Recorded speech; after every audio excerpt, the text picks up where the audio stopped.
let's see. SK, do you want to kind of share what the format's going to be today for everyone? It's 1 o'clock.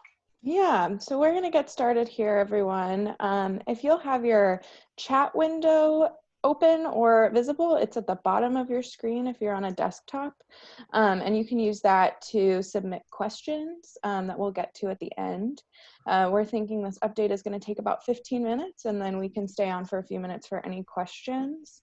And I'll also drop some links through the call in the chat function as well.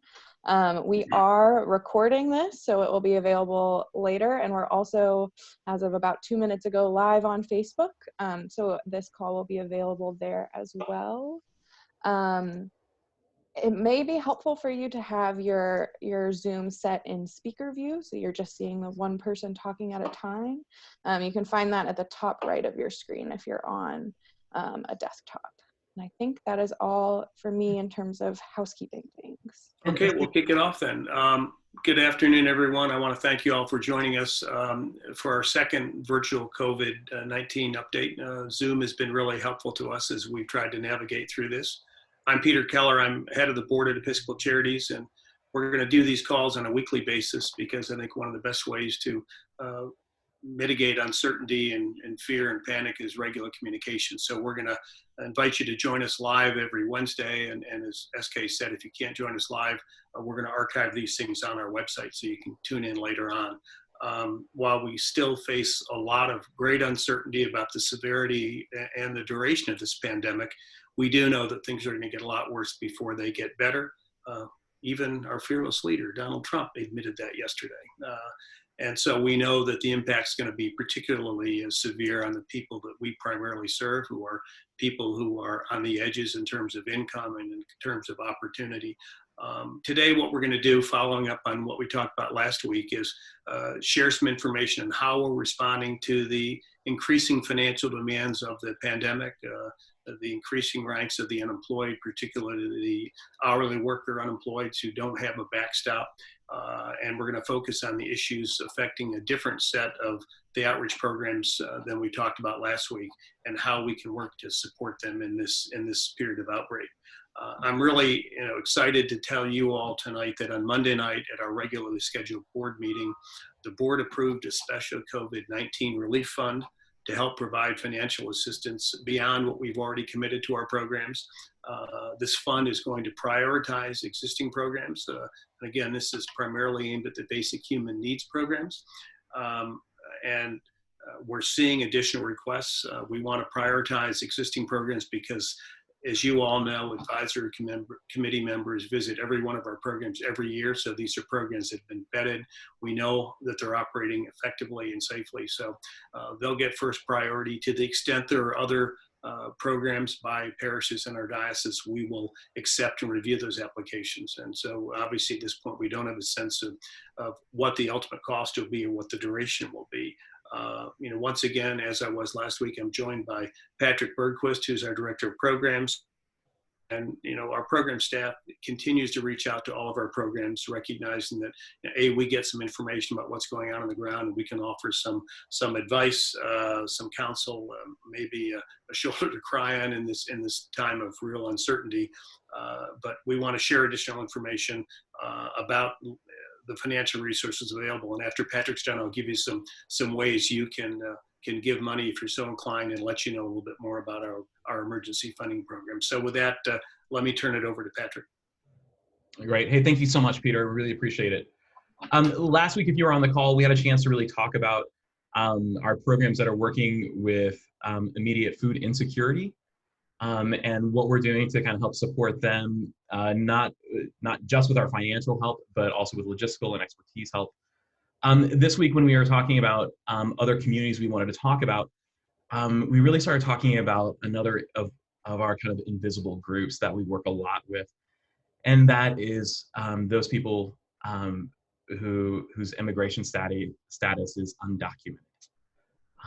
These are people who have already been forced into the shadows and into the sides of our culture and our society, who are living in so much fear. And then what happens when we throw all of the economic and health and all the other pressures of the pandemic on them, it is all but crushing. this particular community. And so I wanted to share some information about that and ways that we're working to help meet that need. Just to give a picture of how stressed this particular group is, I was speaking to a priest in the Diocese of New York who works with a large number of those who are undocumented. And the painful conversation he had to have with all the parents, of sitting down with the parents and ensuring that they've all filled out the appropriate paperwork so their kids would have guardianship, or so people that they wanted would have guardianship over their kids in case their kids came home from school one day and their parents had been taken away in an ICE raid. This is the real fear that so many people are living under right now. And again, as I said, as we add the pressures of the pandemic and all that's coming in around them, we're just seeing that escalate in a significant way. So some very specific things of what they're dealing with. As I'm talking to program leaders, there's a lot of confusion about the pandemic in the immigrant community. They don't exactly know who to trust and what information to trust.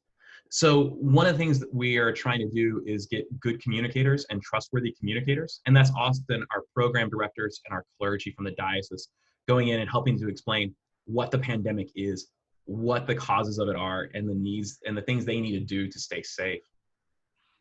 There is still a very real, tangible fear of ICE raids. What we're seeing is that they're not even going into hospitals when they're sick for fear that when they give out their personal information, that their status will be shared with ICE or with immigration. So while we know that from a policy standpoint, hospitals are not going to do that, it doesn't negate the actual fear of those kinds of things happening.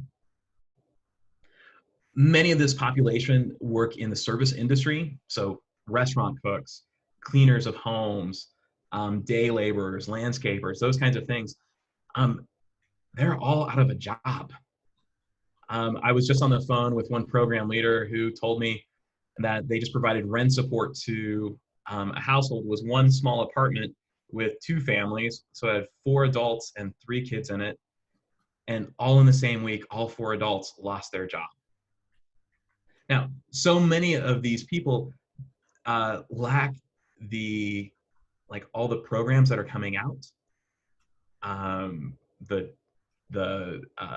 checks that are coming out soon, those are not going to undocumented people. And so there's this real crushing need that we're seeing in the community.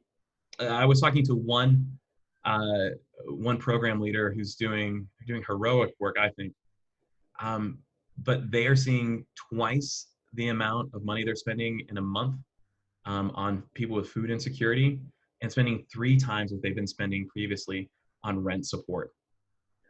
This one program is going to spend tens of thousands of dollars in additional expenses over the next several weeks, the next several months, excuse me, where they're going to need additional resources. And so we're working with them to try to figure out how we can help meet those needs of actual people who are right on the edge of being either kicked out of their homes, of not having enough food to eat, or kids not having enough food to eat.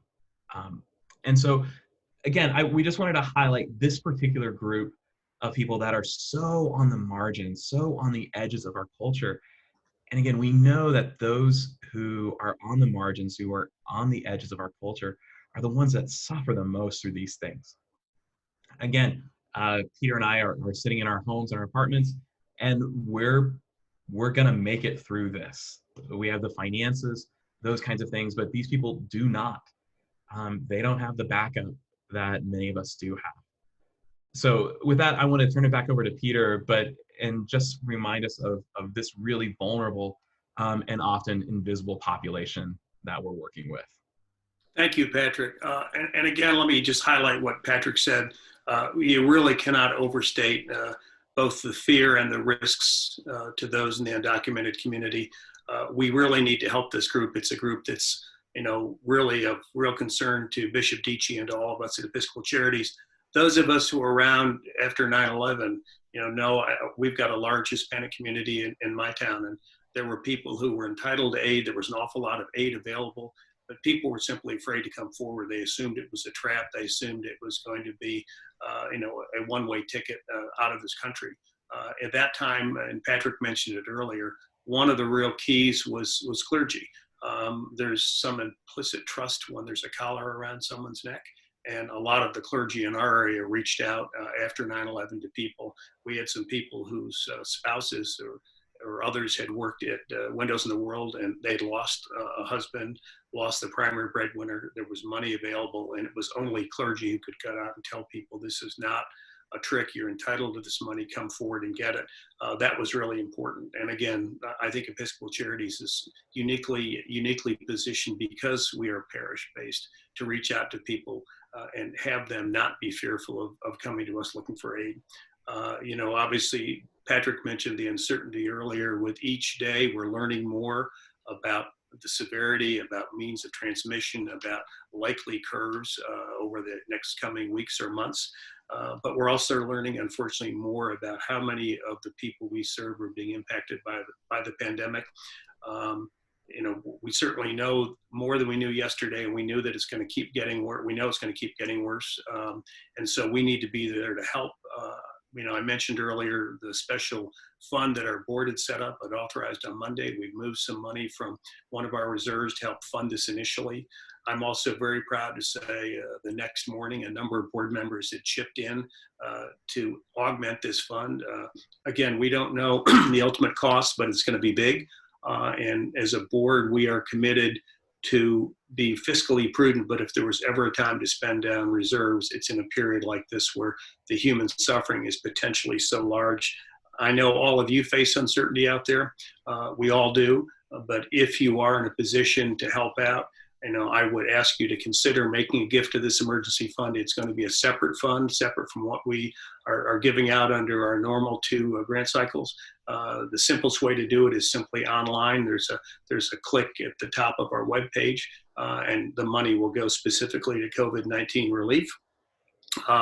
Again, I recommend electronic because our offices are shut. Checks coming in are subject to some significant delay. The need is current. The need will keep growing. So we're going to keep you posted on all this. We thank you for your interest and support.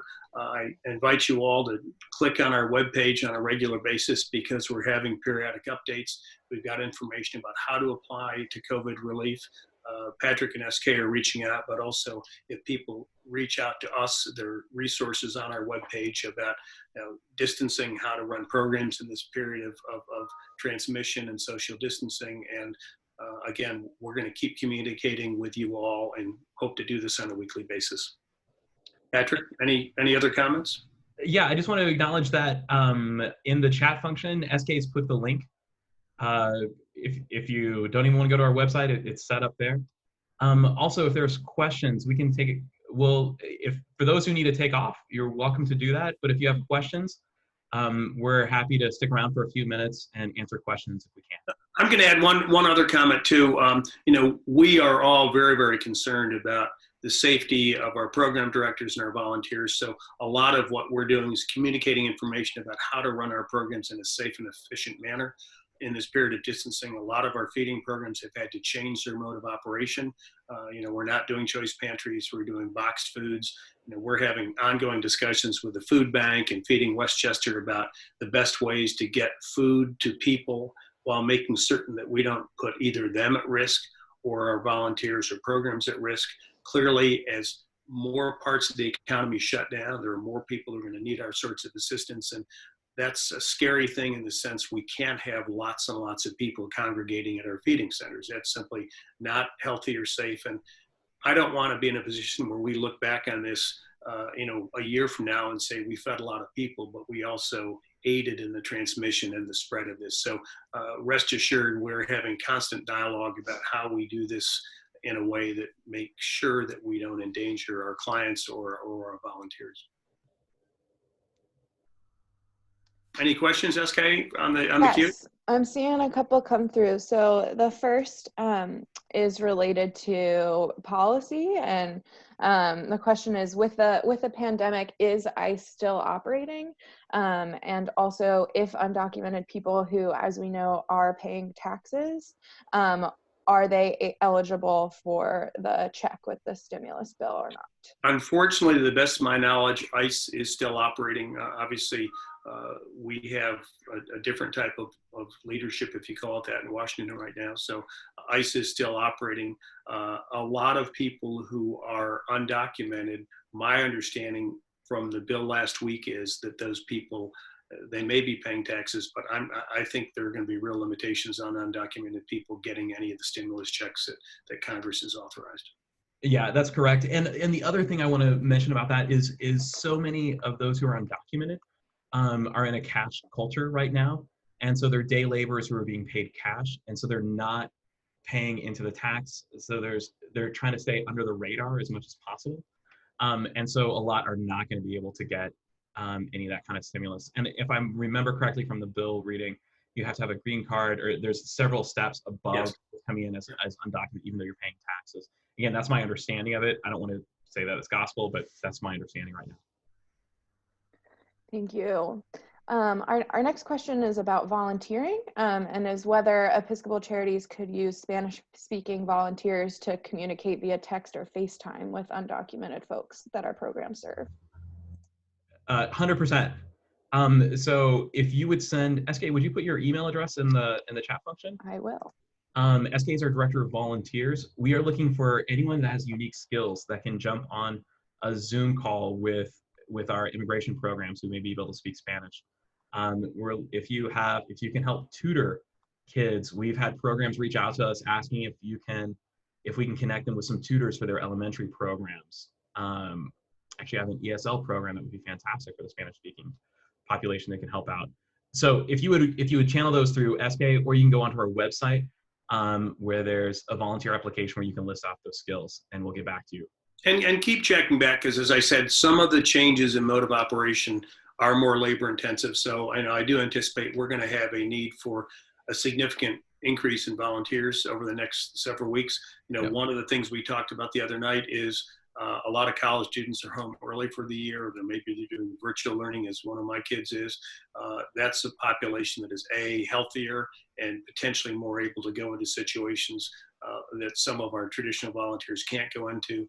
One of my daughters who has had it and is in recovery now, she presumably will have immunity. So people that have gone through this and have immunity, maybe we can tap that pool to volunteer. But we're going to need more people. Speaking with one of our board members earlier today, right now there's an awful lot of free food in Westchester. We don't know if it's as true in the boroughs, but Feeding Westchester is not even looking for money. They've got food. Where they are really hamstrung now is with the whole infrastructure, volunteers, truck drivers, delivery. So we're going to try to address that later in the week with an internal call about how do we channel volunteer resources, or perhaps help hire drivers, we've talked about school bus drivers who are out of work and buses sitting around. Could we channel some of those people and some of those wheels to help us get food from depots where there's a lot of food coming in to the people who are really suffering right now? Yeah, again, what we're trying to be at Episcopal Charities is kind of a hub and spoke. So as information comes into us, or as needs come into us, we want to be able to get that out to the rest of our community and make connections between our programs. We have a lot of assets out there that we want to utilize, and so much of that is our people that we really want to work with. Our next question is whether we have access to masks and gloves and that kind of sanitation and hygiene equipment to share with pantries.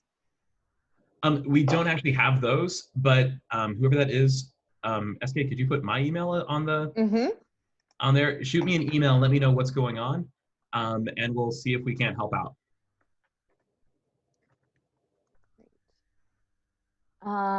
Another question about testing and whether it's possible to be tested to determine whether someone had COVID-19 previously and whether or not that would make them safe to volunteer. Despite many of the things we're hearing from Washington, D.C., testing is still not widely available.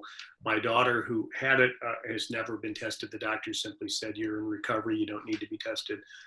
Same for my son. So, right now, there's nowhere near the testing capacity. It's a critical shortcoming because we can't really accurately chart the spread of this, nor can we figure out who has had it and is now immune and could be in the general population. Those are key things as we move from the eventual peak of this crisis to not just flattening the curve, but to a return to something looking more normal. We need to know who has had it, who has got immunity, and that's still a huge shortfall in our capabilities across the country.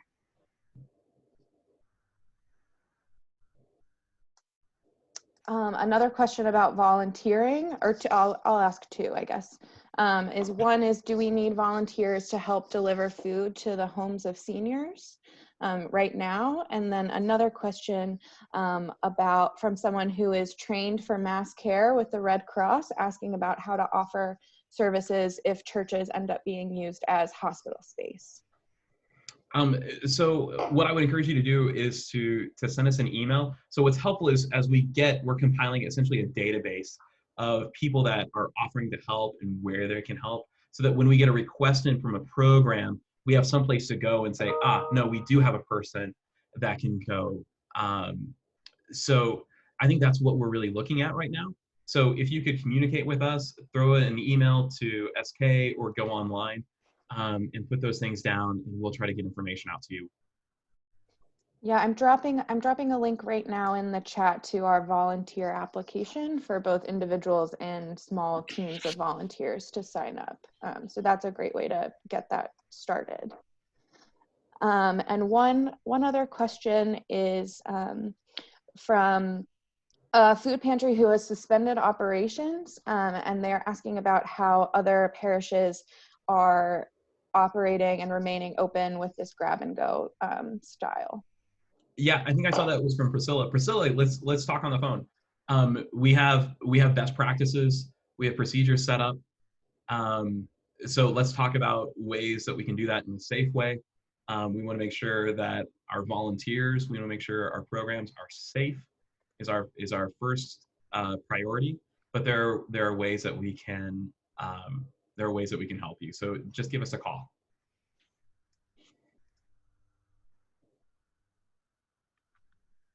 I just want to thank everybody for taking the time to dial in. As I said, keep checking back. We're going to be updating regularly. We're going to be doing these calls weekly as long as the situation demands it. But we as a group are committed. I can tell you the staff is working harder than ever. They're remote, but they're continuing to be in contact with our programs, and we're continuing to use feedback from the field to help us better serve the programs that depend on some funding from Episcopal Charities. Excellent.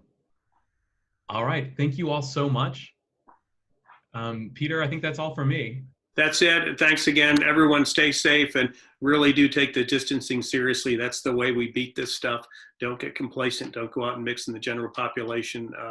Take it seriously, stay healthy, stay safe, and we will get through this, but we get through it if we're smart. And an awful lot of the transmission vehicles have just been people being careless, people just being foolish. And so take it seriously. We can kind of tamp this thing down, or we can put gasoline on the fire, and we all have a responsibility to make sure we minimize the and we'll do our best to minimize the human toll by supporting our program. So thanks again, and we'll talk to you next week.